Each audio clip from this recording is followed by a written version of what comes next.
গর্ব করেন যে আমার বাংলাদেশ টিম অনেক প্লেয়ার, ভালো অনেক প্লেয়ার, তা আপনি প্লেয়ারের সারা দুনিয়া চান্স পাচ্ছে না কেন?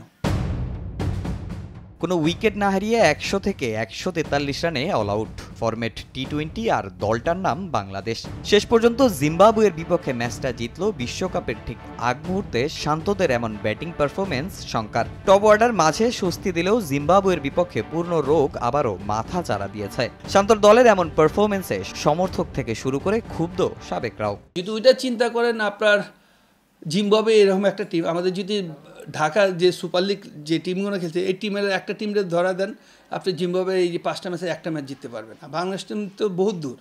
তারপর দেখেন আপনি চিটাংতে ঢাকা আসছে, আরও ভালো ক্রিকেট খেলবে।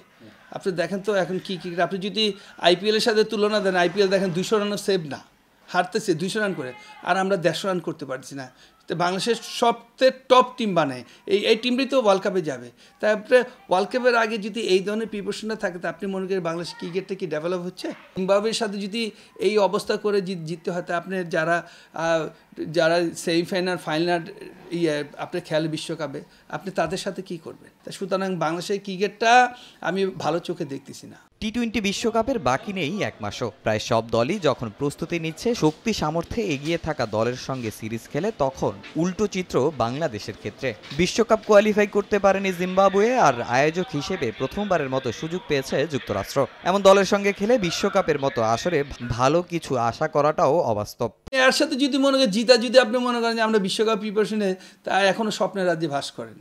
তো এখানে না, বিশ্বকাপটা কোন টিমগুলো খেলবে আপনি দেখেন। এখন যদি এটা আপনি যদি মনে করতেন যে হ্যাঁ আমি আফগানিস্তানের সাথে খেলছি, যে না আফগানিস্তান কিন্তু একটা ভালো একটা কম্পিটিশন, বিকজ আফগানিস্তানে এরকম একটা টিম, ওরা দেখেন ওদের যদি 30টা প্লেয়ার থাকে, 30টা প্লেয়ারই কিন্তু সারা দুনিয়ার ভিতরে টোয়েন্টি ঘুরা খেলতেছে। আপনার বাংলাদেশে কয়টা প্লেয়ার আছে?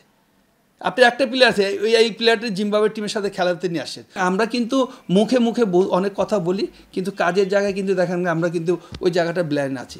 দল নিয়ে খুব একটা আশার কথা না বললেও অধিনায়ক শান্তর পাশে আছেন সাবেক এই ক্রিকেটার। জিম্বাবুয়ের বিপক্ষে সিরিজে রান খরায় নিদারুণ সমালোচনা হয়েছে টাইগার দলপতির। কথা উঠেছে তার ক্যাপ্টেন্সি নিয়েও। তবে দলের নতুন কান্ডারিকে সময় দেওয়ার পক্ষে মোহাম্মদ রফিক। যার খারাপ খেলে দেখা যায় সিলেক্টর কোচের বদলাম হয়, আপনার ক্যাপ্টেন বদলা হয়।